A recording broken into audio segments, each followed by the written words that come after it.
Thank you, Michaela. Michaela is now recording.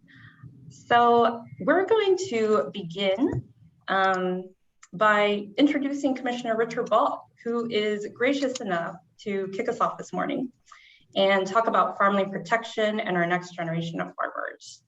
The commissioner is a farmer himself and a great champion for our farmers in New York. Under the governor and the commissioner's leadership, there has been record funding made available to help farmers protect their land. So let's give a warm virtual welcome this morning. Well, thank you so much, Margaret. Erica, good to hear your voice. Let me just clean that up. Michaela, thank you. Good to see you. And I see a lot of new faces here and some familiar ones, but obviously a friendly crowd. So great to be with you here this morning.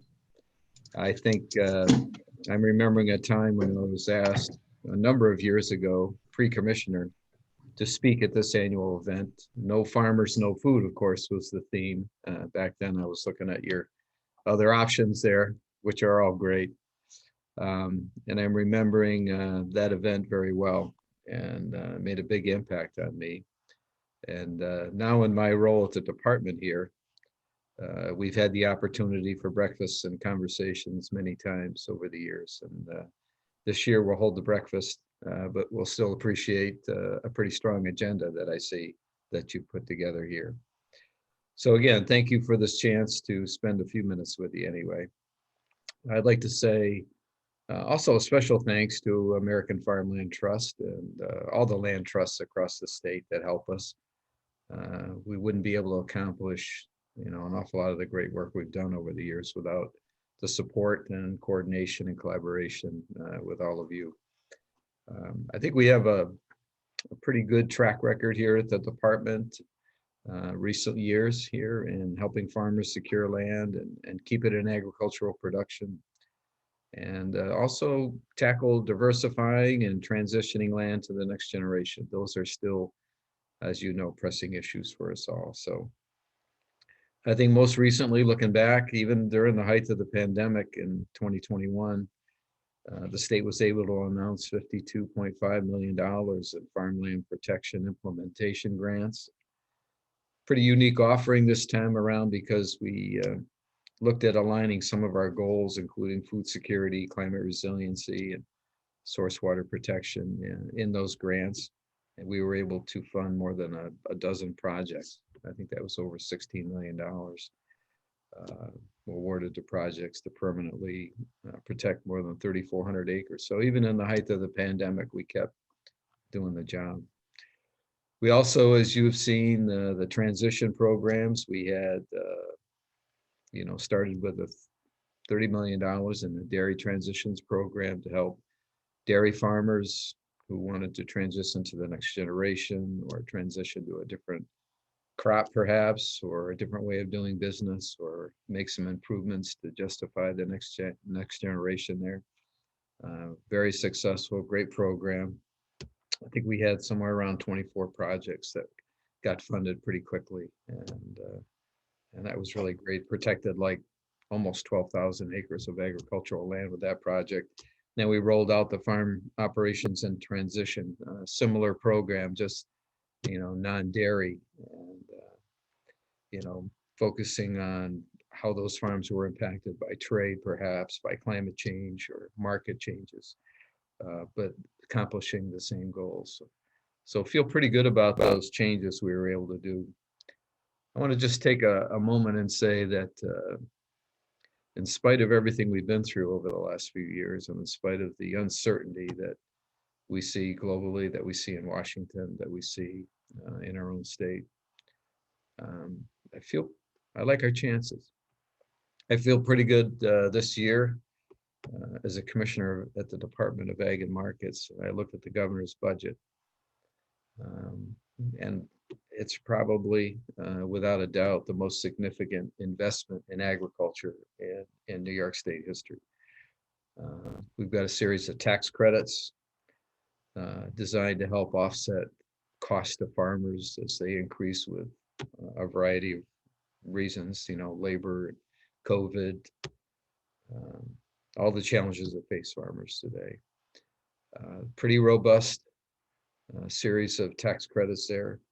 We've got a number of pretty significant initiatives to help us continue the work we've been focusing on.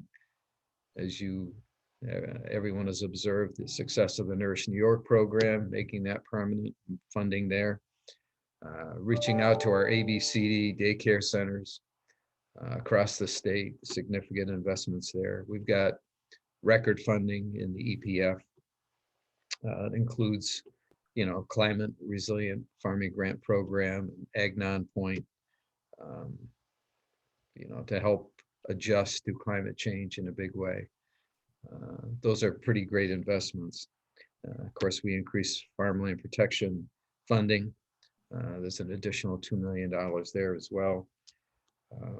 And along the way, with climate in mind, we've pulled together a farmland protection working group that I chair, designed to take a look at all the stresses on farmland as we look at renewable energy and all the opportunities that are in front of landowners and farmers.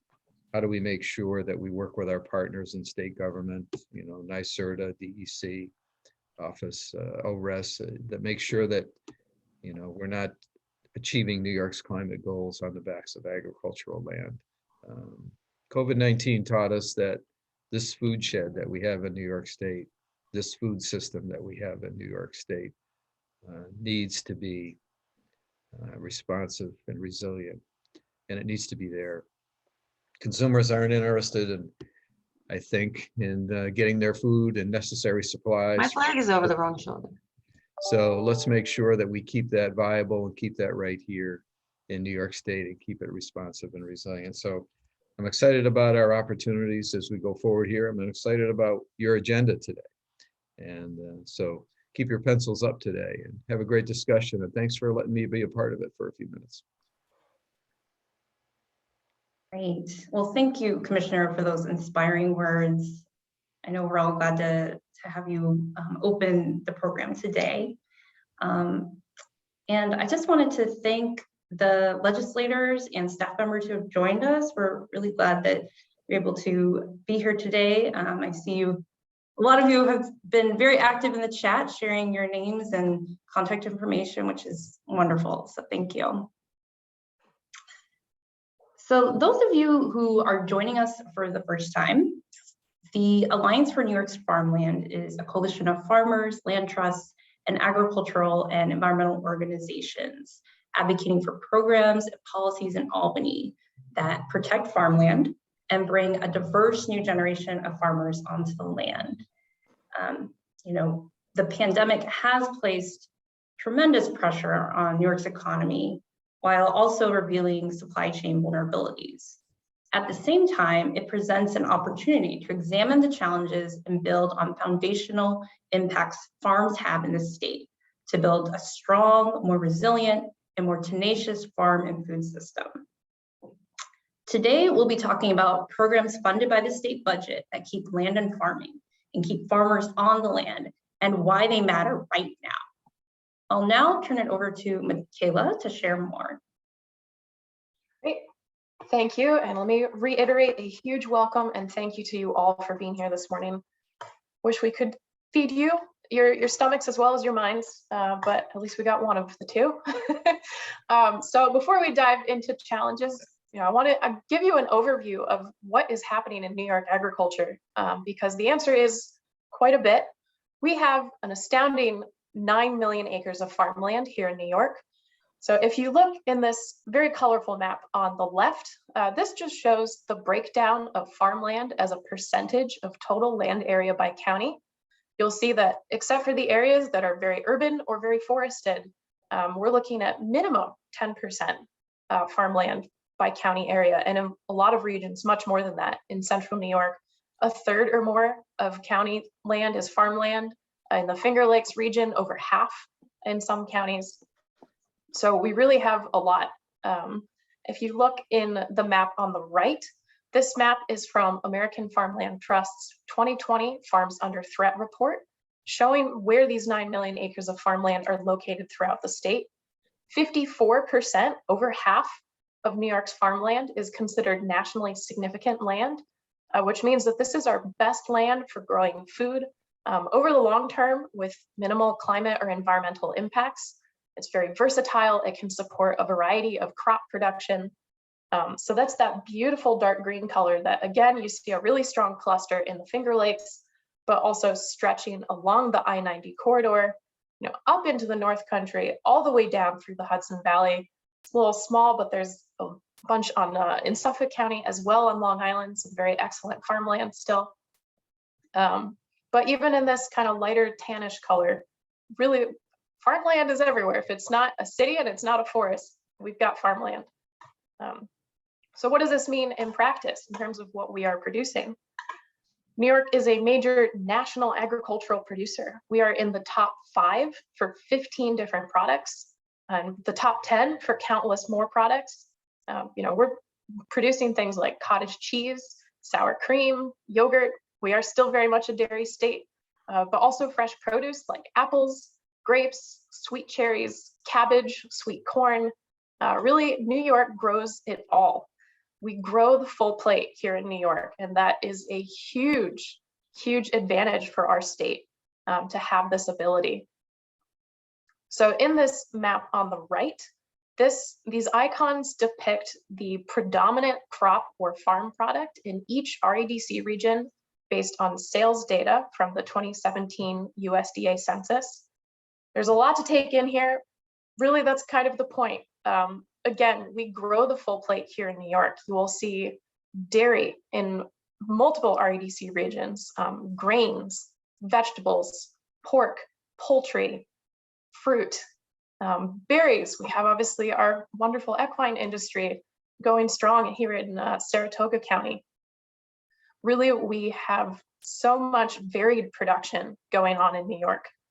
Which is extremely lucky because as we face a future filled with increasing climate uncertainty and volatility, impacting what farmers are able to grow in New York, but especially in key growing regions elsewhere in the country, like California, this ability to have such varied production will really serve not just the food security of New Yorkers as we look to the future, but also of the country.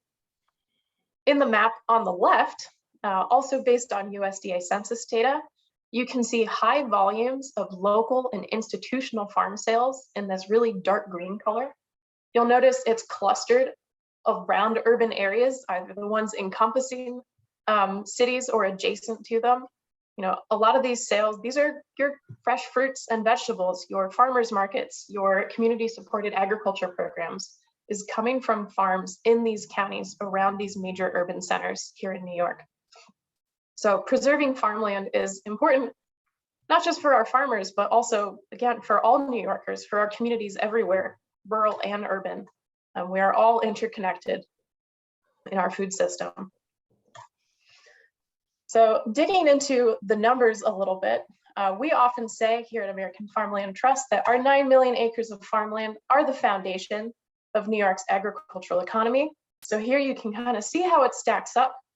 9 million acres of farmland, over 33,000 farms, over 57,000 farmers, and supporting around 163,000 jobs and a $44 billion sector of the state economy, one of the largest. But thinking more expansively too, these 9 million acres of farmland that we have here in New York are the foundation also of bigger things like our food security, our climate strategy, our ability to grow, invest in our resilient supply chains, locally and regionally based supply chains that are not as vulnerable as these longer, very stretched out global supply chains. With the ability of farmland to sequester carbon, it's really important to think of it as not just about food, but again, how are we addressing climate change? How are we advancing a multi-pronged strategy to deal with the challenges that we face today?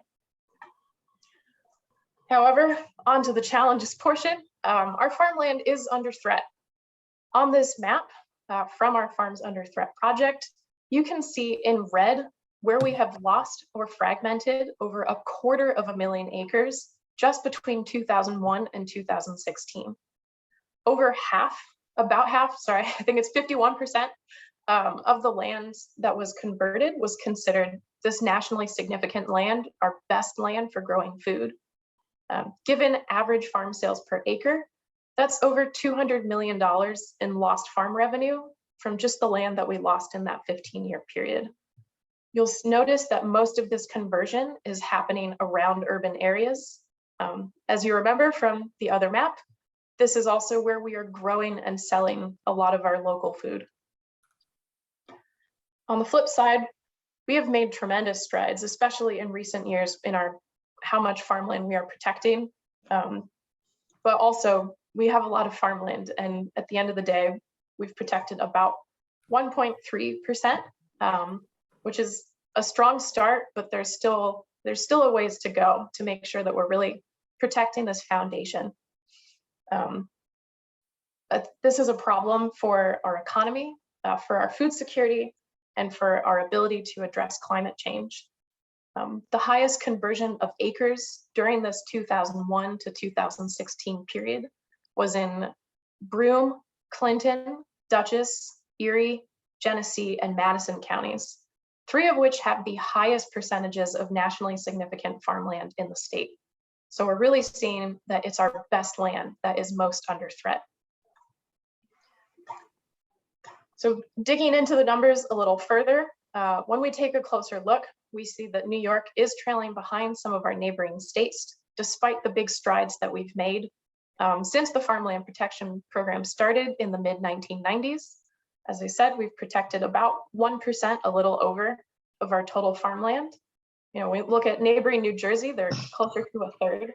Granted, they are much smaller, but also they've protected more than double the number of acres that we have here in New York. And when we look at neighboring Pennsylvania, which has a closer equivalent amount of farmland, around 9 million acres, you know, they've protected 8 times as much farmland. So digging into the causes, the primary one is, of course, development, both residential and industrial. But we're also seeing new pressures over the past few years, some of them because of the pandemic. But first and foremost, we have a huge intergenerational transition underway right now as we speak in 2022, and it's going to keep going for the next couple, at least the next decade. But farmers in New York are aging, and we don't have young farmers primed to take over the land that these senior farmers own and operate, which means that it's at higher risk of conversion. Also with the pandemic, we've seen a lot of urban outmigration, particularly in the Hudson Valley, but also around other urban centers, with people looking for a change of pace or buying second homes and moving out of cities into rural areas, which is putting pressure on the affordability and the availability of farmland. Then finally, I also want to mention solar development.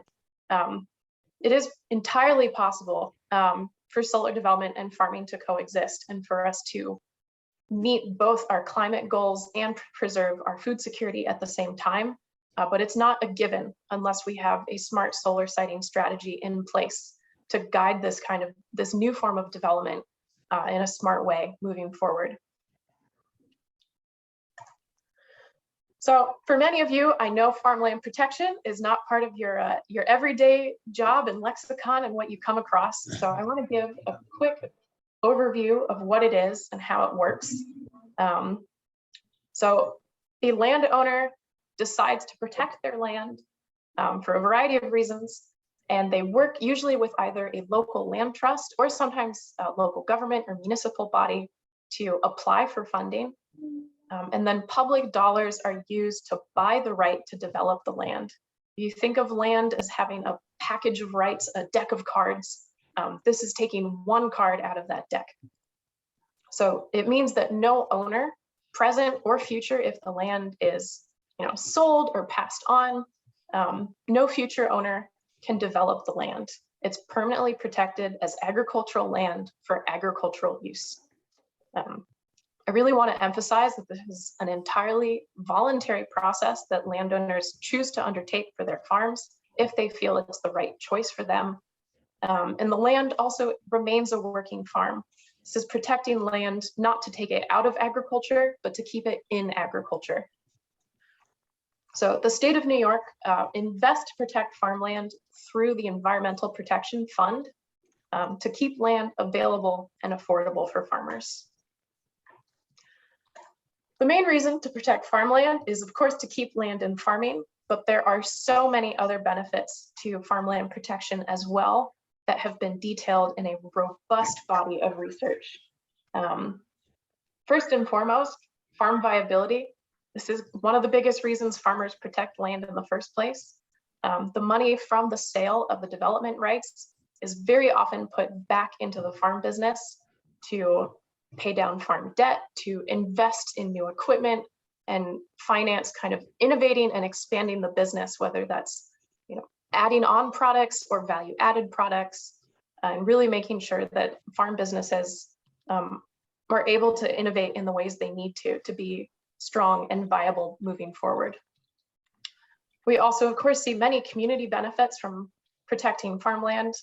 As a reminder, like most other businesses, farms are extremely interconnected, perhaps more so than other businesses. For every 1,000 farm jobs, you are looking at 668 jobs in related sectors and businesses that work with farms. Again, you have the upstream and the downstream of your suppliers and who the farms are selling to.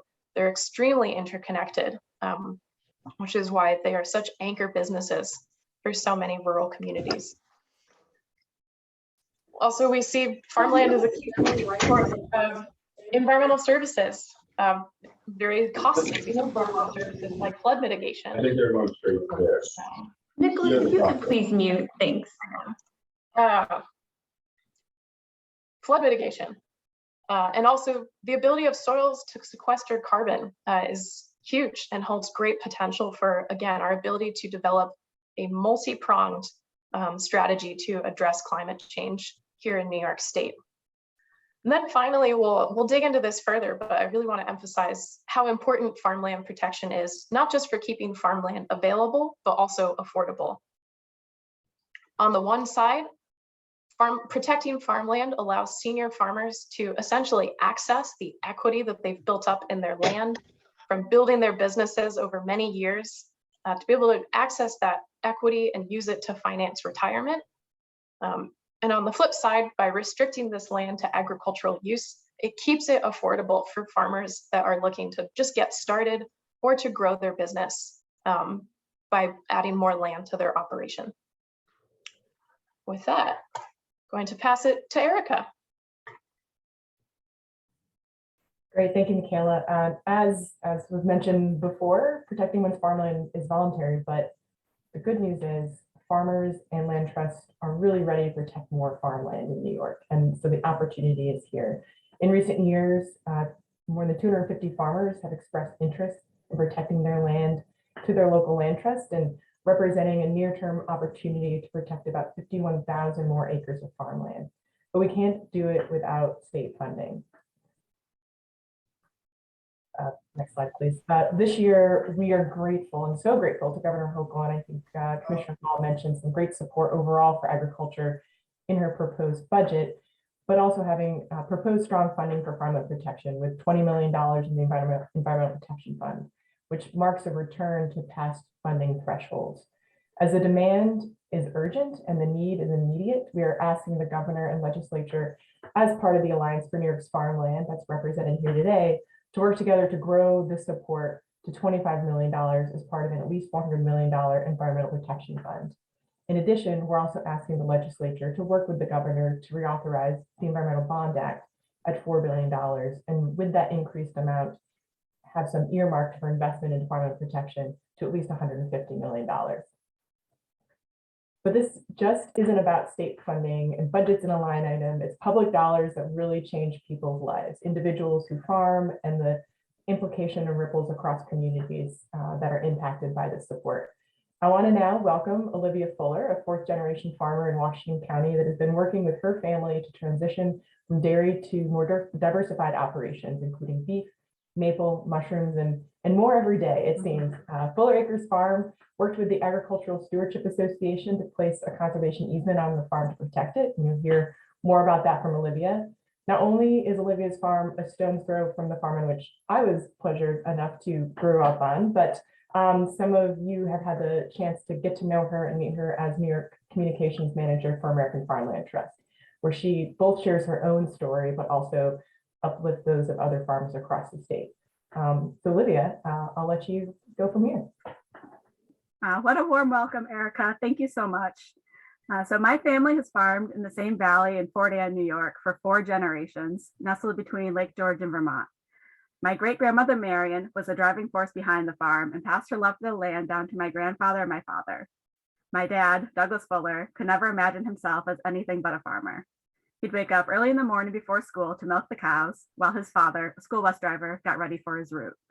My dad would then hop on the bus, driven by my grandfather, go to school, and then come home to milk the cows in the evening. My grandparents persuaded my dad to attend college before committing to farming forever, so he studied architecture at the local community college, which still allowed him to come home to milk the cows. Then he used his new skills to design his milking parlor and freestall for expanding the dairy herd. Our valley is once home to dozens of individual family farms, creating a rich agricultural landscape. But over time, those farms went out of business. My dad bought 2 adjoining properties when the neighboring farms retired, and he grew a small operation to 300 acres. He married a farm woman from Iowa, a great story for another day, and I arrived on the scene in 1992. I grew up as an only child, and some of my earliest memories include waiting to hear my dad's radio alarm clock go off so I could get up early to ride with him in the tractor to bring the cows in from pasture. There's also a great photo of me on the screen at 3.5 years old with a miniature snow shovel, cleaning manure out of the parlor. My shovel is adult size now, in case you're wondering. Like my dad, I grew up with a deep love for the land, and any friend that came over was likely to leave with dirty shoes from our adventures in the fields and barns. And in junior high, a classmate named Thomas Hughes approached me to ask if my dad would give him a job on our farm. To my surprise, my dad said yes, and Tom and I quickly became close friends and then high school sweethearts. If your relationship can survive several summers of unloading hay, you'll probably turn out all right. As a teenager, it was hard for me to picture the future of myself on the farm. I always imagined that I'd come back to it someday, but I didn't see a career for myself in dairy farming. I saw the long hours, the low pay, and the sacrifices my dad made to keep the farm afloat. For me, it took time away from the farm during those college years and the start of my 20s to gain perspective and appreciate the opportunity I had waiting for me at home. Tom continued to help my dad with the farm, only taking a 2-year break to attend SUNY Cobleskill to gain experience in beef and livestock production. After I finished college, I found a job with American Farmland Trust, which opened my eyes to the wide range of farms throughout our state and the programs and organizations that exist to support farmers. Together, Tom and I realized that we wanted to grow a diversified farm business, focusing on pastured livestock that build soil health and working with our natural resources, like our 65-acre forest, to produce maple syrup and mushrooms. In 2016, my dad attended a meeting about farmland protection with Agricultural Stewardship Association, our local land trust. With ASA, my dad applied for a special round of farmland protection funding for the Hudson Valley. And in 2017, we celebrated the closing of our conservation easement on my 25th birthday. Protecting our farm and ensuring its availability for future generations is something that we're very proud of. In 2020, we lost my mom following a 10-month battle with cancer, and Tom and I moved back to the farm to help my dad keep things going. I found and continue to seek healing from the land, and it's become clear to me that part of my purpose here is to share the land with others. Tom and I have steadily grown our small farm in the last few years while farming alongside my dad with the dairy. This year, we are preparing to exit dairy farming to enable my dad to slow down as he nears 70. I'm so grateful for the opportunity as the next generation to carry on his legacy and the legacy my family has started here, and to steward this beautiful land that we call home. If we had protected our farm when we did, I'm not sure that it would have been possible for us to keep the farm whole over these years. Farmland protection gave us financial support at a critical time and helped my dad to continue to do what he loves. For me as the next generation, it granted security and solidified my place in the future of the farm. As lucky as I am to have been born into a farming family, I've still needed help to get through these difficult conversations around transitioning and my dad's retirement. I'm grateful for support networks like Farm of the New Generation New York and regional navigators like New York FarmNet and Cornell Cooperative Extension, who have sat across the table from us to help us chart our path forward. Next week, my dad is scheduled for a long overdue hip replacement surgery, a testament to the wear and tear that our older generation of farmers endure to produce our food. In the coming weeks and months, Tom and I will be entrusted with responsibility for the farm while he recovers. I know that we're capable, but it still brings me peace of mind to know there are organizations out there ready to help us and support us and who want us to succeed. And with that, I thank you all for being here today as champions of our farmers and our farmland. And thank you, Olivia. Thank you for sharing your story. And it's always lovely to hear from you. So Olivia spoke about intergenerational transition within her family as part of their farmland protection and transition story. And that's really a perfect segue to talk about our next generation of farmers. Accessing farmland is hard for any farmer in many situations, especially for Black, Indigenous, and farmers of color and other historically marginalized but resilient communities. On the other end of the spectrum, transitioning farmland is also difficult when you're a senior farmer or a landowner thinking about the future of land use steward. And here in New York, 96% of farms are family businesses, many of them spanning multiple generations. Whether a new farmer looking for land to serve as the foundation of their farm business or a senior generation considering the future of a farm that they had stewarded, these transitions are deeply personal and involve those conversations around the table that Olivia alluded to. And so to dig in this a little bit further, I'm actually going to turn it back over to Michaela. Great, thank you. We have another farmer speaker coming up, so I want to get to the good part quick, but just to give you a brief overview of this intergenerational transition that we're facing. You know, looking at this chart, you can see we're definitely heavy on the older farmers here in New York. The average age is 57. Nearly a third of farmers are over 65, and over half are over 55. And together they own or operate about 1.7 million acres.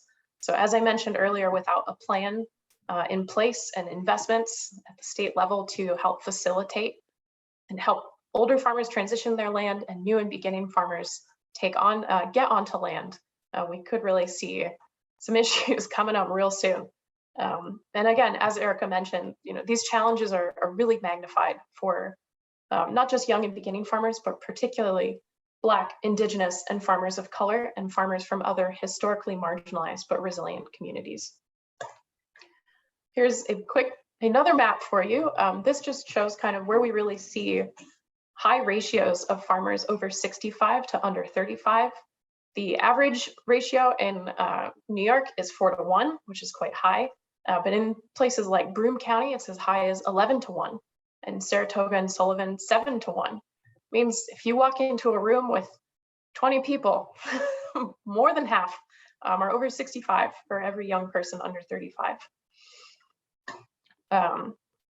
Then, you know, just to kind of get a sense of why this is challenging, this is just a brief thought exercise. But really, you know, imagine that you that you were a farmer looking for land.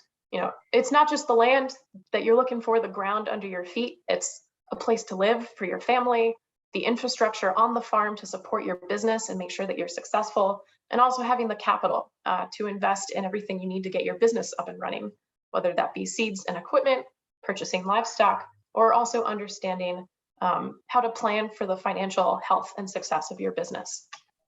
So recap that quickly: land, capital, education. It's your list of 3. But also on the flip side, as Olivia talked about in her story a bit, you know, transitioning land, even within families, is challenging. It's not just a farm, it's a home, it's a legacy, it's a lifetime of work and where you raise your family.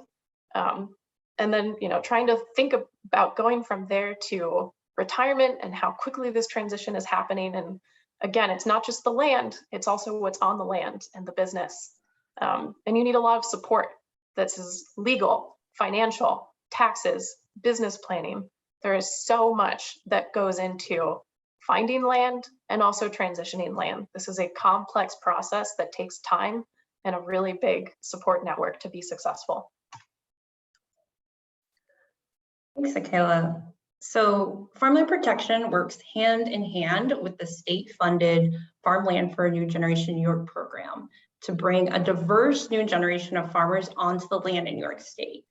This program was launched in October 2018, and FNG New York is a partnership between American Farmland Trust and, as you see here on this slide, Cornell Cooperative Extension, New York State Department of Agriculture and Markets, nonprofits, and land trusts, all working together to help bring new, beginning, and underserved farmers to find land across the state and help senior farmers and non-operating landowners make their land available to farmers. Next slide. So state funding supports a holistic program that includes the Resource Center. This is a centralized one-stop shop for farmers and landowners at that link there on the slide, NewYorkFarmlandFinder.org. And at this website, as you can see, you can find a farm, find a farmer, find a farm job. And it's a first point of contact with AFT's expert staff who can provide guidance and advice to farmers and landowners on next steps. Next slide. There's also a statewide network of regional navigator organizations funded through FNG grants who work one-on-one with farmers and landowners to help them find land or find a farmer. You can see the full list of organizations with their logos on the left here. And the map shows where regional navigators work across New York State. The darker blue color means there are more regional navigators working with farmers and landowners in these counties. And if you remember our earlier maps, there's overlap between where regional navigators are working in areas where there are high ratios of senior to young farmers, or where we've lost a lot of farmland. I now invite Kathleen McCormick, if you'd like to turn on your video and introduce our next farmer speaker, Emma Smalley. Are you here, Kathleen? I am. Can you see me? Yes, you look great. Thank you. Okay, thank you. So I am with Cooperative Extension in Erie County out in Western New York, and it's really a great honor for me to introduce someone I admire so much. Emma was the first producer I worked with as a regional navigator, and it's been a joy and continues to be a joy. She really embodies the stronger together spirit that defines the Farmland for a New Generation program. She's been incredibly generous, making time to share her production knowledge and experience, bringing others into our ag community, and making our network stronger so that we can all help others realize their farm dreams. Please welcome Emma. Thank you so much, Kathleen, for that beautiful introduction, and thank everybody. Thanks for hearing my story, and I'm so honored to be able to share that as a way of giving back to this program, which has just helped me tremendously in, realizing my dream of becoming a farmer. I loved hearing Olivia's story. She's on the other end of it. She had all these generations behind her, supporting her, and they still needed the help of the American Farmland Trust through that transition, but they provide support on the other end for people like me. I'm a first generation farmer. So, my dad was a plastics factory worker and my mom was a homemaker. So they weren't much help when it was coming down to, I want to be a farmer. And it's all those things that they talked about in these slides of finding the land and finding the right place to be. And these people in this program helped me just all the way through. So I started right at the beginning in 2018. I took, I saw a 3-day workshop. And so I went to this workshop and it was about land access. And from that moment forward, that the program and all the different people have been with me to get me to where I am today in the beautiful hills of Allegheny County on my very own farm. And I'm just so grateful for that. So it was hooking me up with Kathleen, and Kathleen took me around to all these farms, and we would go visit places and try and find where's the best fit for me and my family and my operation and my goal. And then there were folks that helped me with the legal aspects of moving to transitioning a dairy farm off into a goat farm. That deal didn't end up going through, but I still learned so much in that process. And then there was the site itself. which was really useful because I was able to build a profile where farmers could come and kind of see what I'm doing and see if my operation would be matched for their farm. But the usefulness for me in that was really like putting my business plan all together and having all that stuff ready. So when I finally did find the farm and I had to apply for the financing, do you have a business plan? Yes, I do. American Farmland Trust had this on their site. So it was just all the way through. And even to this day, I get emails from my program coordinator who is just checking in. Oh, I saw this article. This might be useful for you. And now, we're expanding our operation. I'm adding, some barns so I can reach even more members of the community to provide the food. We raise meat goats, and there's a need for that in Buffalo, where we've got a lot of immigrant and refugee folks coming over, and they want fresh meat. That's goat meat, and that's kind of hard to find around. Not going to be at your Wegmans or your Tops.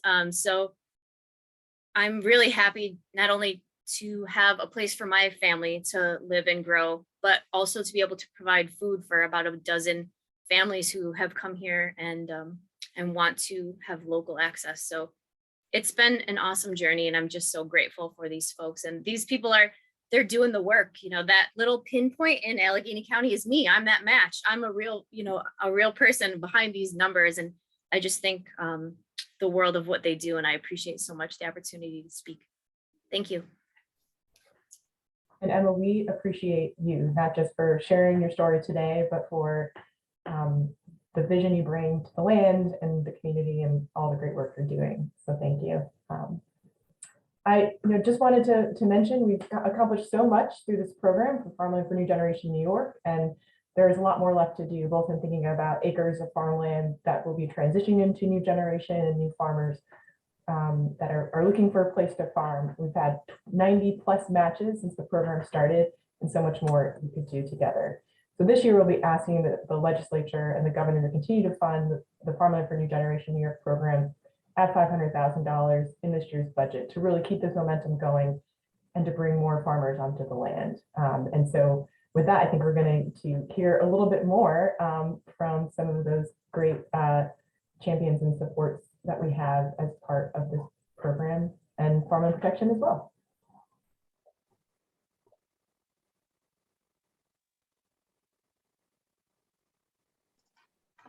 Great. Thanks, Erica. Well, want to make sure that in light of these priorities, we able to hear from our champions in the state legislature. We are joined here today by Senator Michelle Hinchey and Assemblywoman Donna Lupardo, chairs of the Agriculture Committees in the New York Legislature, as well as Assemblywoman Carrie Warner and Hal McCabe on behalf of Senator Rachel May. So just want to thank you all for joining us today. And the question I want to pose to you all is, why is it important to you to help farmers keep their land in farming and help new generations of farmers find and access land in New York State? How will these actions help us address the challenges facing New York agriculture and secure a strong future for farming? If we could begin with Senator Michelle Hinchey, feel free to hop on and share. Hi, well, it's great to join you all, and thanks so much for having me and for spending your morning with us and talking about and highlighting all of these incredibly important topics. To answer the question on why this is so important, we could be here for hours to do that. But just from my perspective, even if we hit the goals of the CLCPA tomorrow, even if we did, if every other state and every other country in the world hit all of our climate goals to stop the challenges of the climate crisis, we've still sadly done irreparable damage.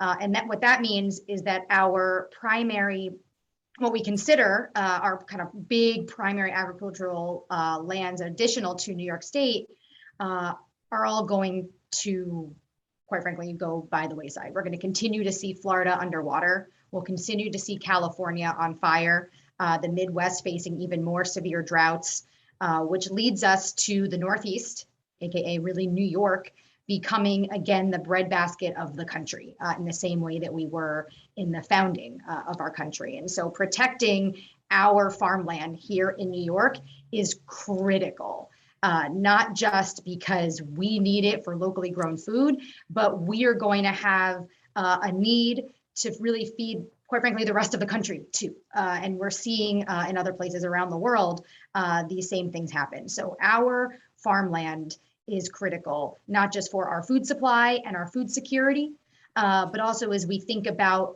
the future of feeding people everywhere. And so we have to make sure that we are doing more, that we're thinking long-term. And this isn't, 100 years from now, this is 15, 20 years from now.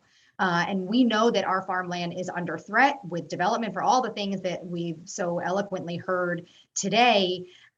It's under threat from solar development to housing developments to you name it. We have to protect it. And it's so inspiring and exciting to hear from Emma and Olivia here today, because that next generation of farmers, whether you're continuing the family tradition or you are starting your own, we need you. You are the ones who are going to be protecting this land. You are the ones who are going to be starting that tradition of feeding people, continuing to feed people, and at even a much bigger scale than New York is playing right now. And as we saw, we are a full plate state. We don't get enough credit for that.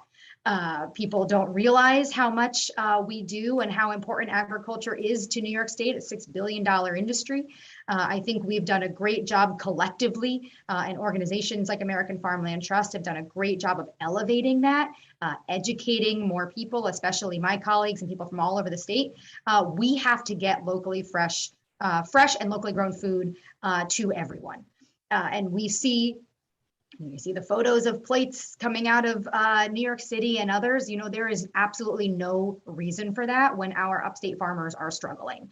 It's why I asked the mayor yesterday how we're going to work together to better connect those dots, because we have the food, we have the land, we have the resources, we have the people.